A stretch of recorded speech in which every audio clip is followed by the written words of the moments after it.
L'actualisation de la valeur d'un placement ou d'un emprunt correspond au capital initial, C0, connaissant le capital accumulé à la fin de N périodes.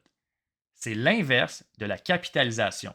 Dans la capitalisation, ce qu'on cherche à déterminer, c'est la valeur finale, autrement dit, et dans l'actualisation, c'est l'inverse, c'est la valeur initiale. Dans l'exemple, Bertrand a emprunté un montant d'argent pour rénover sa salle de bain à un taux d'intérêt trimestriel simple de 2 %.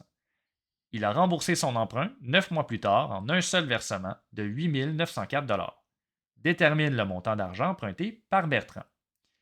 Et là, on veut venir définir les variables CN, C0, N et I comme dans l'exemple précédent. Le capital accumulé, ici, on l'a, c'est 8 904 $. Le capital initial, c'est ce qu'on cherche. Donc, on va mettre un point d'interrogation. N, c'est le nombre de périodes d'intérêt. Ici, ce sont des trimestres. Donc, on cherche le nombre de trimestres dans 9 mois. Donc, ici, étant donné que le taux d'intérêt, il est trimestriel, dans 9 mois, on cherche à savoir combien il y a de trimestres. On divise par 3. Donc, c'est des périodes de 3 mois. 9 divisé par 3 qui donne 3.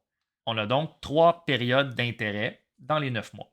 Le taux d'intérêt simple par trimestre, ici, il est de 2 % et on va l'exprimer en valeur décimale 0,02.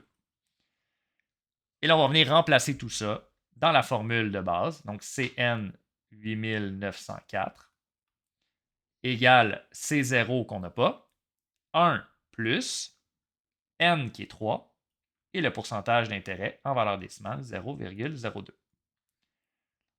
On peut calculer ce qu'il y a dans la parenthèse. Donc, on va obtenir 1,06 fois C0 et on va diviser de chaque côté de l'équation pour obtenir 8 400 $ comme capital initial.